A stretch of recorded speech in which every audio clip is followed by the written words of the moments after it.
अगर यहीं मैं ऑप्शन बाइंग में अगर ये वाली चीज़ करता ना, तो भाइयों ये जो 3 कैंडल मेरे अगेंस्ट में बनी है ना, सिर्फ ये 3 कैंडल, ये वाली 3 कैंडल जो ग्रीन कैंडल आप देख रहे हो मेरे अगेंस्ट में जो बनी है, भाई इसी 3 कैंडलों में ना मेरा 50% 70% कैपिटल वाइप आउट हो जाता, बिल्कुल साफ हो जाता है 70% 50%। अब सेलिंग में, ऑप्शन सेलिंग में क्या है कि मैंने 2 लॉट यहाँ पे सेल करा तो मेरा ज़्यादा से ज़्यादा सिर्फ 1000 रुपये मेरा माइनस हुआ।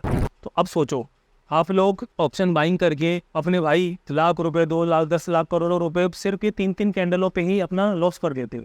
तो वही अगर आप ऑप्शन सेलिंग में आओगे, 1 लॉट, 2 लॉट, 5 लॉट, 10 लॉट से अगर ट्रेडिंग करोगे, तो ये सिर्फ 3 कैंडल तुम्हारे अगेंस्ट में गए हैं और ये 3 कैंडल में ज़्यादा 2 लॉट पे मेरा 1000 रुपये लॉस हुआ है। तो आप अब अपनी कैपेसिटी के हिसाब से समझ सकते हो कि आपका ऑप्शन सेलिंग में कितना लॉस होगा, कितना प्रॉफिट होगा। ठीक है। अब लोग कहते हैं कि भाई ऑप्शन सेलिंग में लॉस जो है वो अनलिमिटेड होता है। अरे भाई अनलिमिटेड उनके लिए होता है जो अपनी पोजीशन होल्ड करके रखते हैं।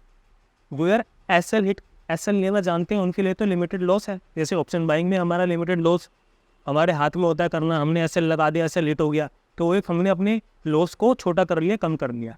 और ऐसे ही सेम ऑप्शन सेलिंग में भी है। अगर तुम्हें पता है तुम्हें अपना एसएल कहाँ पे रखना है, अपना स्टॉप लॉस कहाँ पे लेना है, तो वहाँ पे भी तो तुमने अपना रिस्क रिवॉर्ड मेंटेन कर लिया ना। तो अनलिमिटेड लॉस कहाँ से हो गया? अनलिमिटेड लॉस उन्हीं लोगों के लिए होगा जो मतलब अपनी ट्रेड होल्ड करके रखते हैं, जिनको ना अपने सर का पता है ना पैर का पता है, कुछ पता है नहीं, तो उन लोगों के लिए होता है अनलिमिटेड लॉस। अगर तुम्हें पता तुम्हें अपना स्टॉप लॉस कहाँ पे लेना है, तो तुम्हारे लिए एक वो लिमिटेड लॉस है।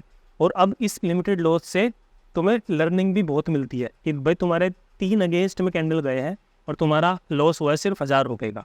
मैं यहाँ पे ऑप्शन सेलिंग की बात कर रहा हूँ।